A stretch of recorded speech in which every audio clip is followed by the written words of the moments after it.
So what does true emotional intimacy mean? What does it mean जब लोग बोलते हैं कि we are very emotionally intimated? How do you differentiate between emotional intimacy and dependency and addiction and love? Okay, so for me, love is very abstract. My definitions have changed so many times over my lifetime that now I really don't know what love is. What's your current definition? It's service, it's showing up, whether you want to or not. For your children, for your husband, for the people you care about, for the work that you care about. It's just showing up, no matter how broken, tired, lonely, disgruntled you are. You show up with as much as you can, right?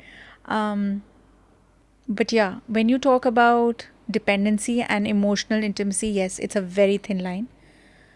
Emotional intimacy is learning, is all about being very upfront with your partner about what's bothering you, what you're currently sitting with, how you're navigating it, and how you're going to come to a certain reasonable conclusion soon.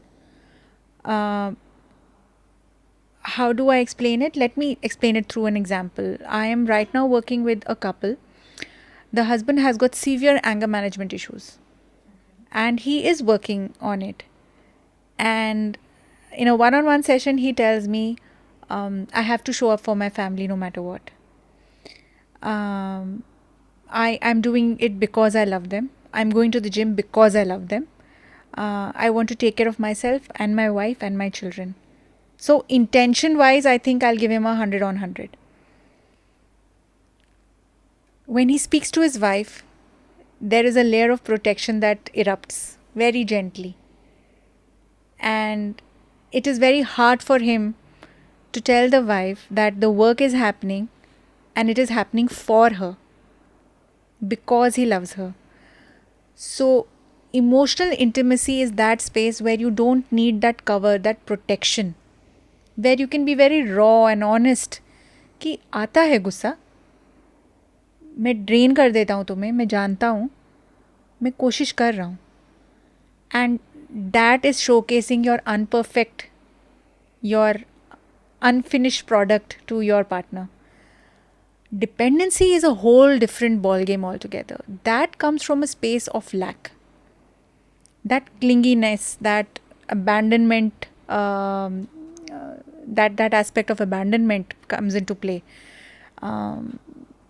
And that's very difficult to deal with for the other partner as well. मैंने इतनी बार phone किया, तुमने phone क्यों नहीं उठाया? That is not emotional intimacy. That is asking for proof of love over and over and over again. So that can be very painful. तो हम जैसा आपने एग्जांपल दिया कि आपके पार्टनर ने आपको फ़ोन किया, आपने नहीं उठाया, तो ये केयर भी तो हो सकती है, उसका कंसर्न भी तो हो सकता है जब वो उसने 4 बार फ़ोन करा और जब आपने नहीं उठाया और जब आपने 5वीं बार फ़ोन उठाया और उसका पहला सेंटेंस यही है कि तुमने फ़ोन क्यों नहीं उठाया?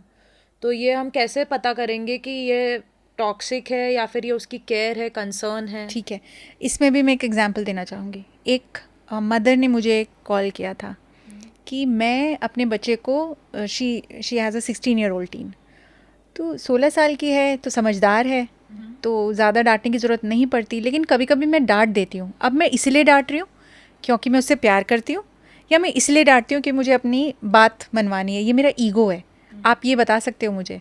मैंने कहा breath, look at the breath. आप सांस कैसे ले रहे हो उस वक्त? जब आप कॉन्स्टेंटली अपने पार्टनर को, हस्बैंड या वाइफ को कॉन्स्टेंटली कॉल पे कॉल कर रहे हो, राइट, डिमांडिंग कि आप मेरा फ़ोन क्यों नहीं उठा रहे, एंड उस वक्त if your breath is very shallow, सिर्फ यहाँ से आप ब्रेथ ले रहे हो, you are operating from a space of lack. ये कहीं पे आपकी मजबूरी है, एक इमोशनल मजबूरी है कि अभी अगर जवाब नहीं मिला, इसका मतलब मैं लायक ही नहीं हूँ तुम्हारे प्यार के. ये तुम मुझसे कह रहे हो, जबकि ऐसा कोई कुछ नहीं कहता, right. But if I am very settled कि 4 बार कॉल किया है, जब फ्री होंगे तब कॉल कर लेंगे, राइट, दैट स्पेस ऑफ काम, वो धीरज, वो शांति, ये बताती है कि अगर मुझे कॉल किया तो बहुत अच्छा, कॉल नहीं किया तो बिजी होंगे. ये विवेक, इसे विवेक बुद्धि कहते हैं. दिस डिस्क्रेशनरी पावर कि अभी मुझे हाइपर होना नहीं है, ये तभी आता है जब हमारे अंदर अपने लिए एक ठहराव हो, अपनी इमोशंस में ठहराव हो। तो इमोशनल इंटीमेसी की जब हम बात करते हैं तो उसमें एक ठहराव है, लेकिन डिपेंडेंसी में वो ठहराव नहीं है। आपने वो डायलॉग सुना है ये दिल है मुश्किल का कि प्यार में जुनून है दोस्ती में सुकून है, वैसा। तो वो तो फिर एक्साइटमेंट का कॉन्सेप्ट होता है मैरिज में, I agree. There is a joy, there is a exuberance. जब आपको अपना पार्टनर सामने मिल जाए तो एक खुशी भी होती है, एक लहर दौड़ती है खुशी की राधा। तो मैं समझ रही हूँ आप जो कह रहे हो, but I always look at my breath कि अगर मैं सेटल्ड हूँ तो अभी अगर हम पिकनिक पे आए और बारिश भी हो गई तो भी मैं खुश ही रहूँगी।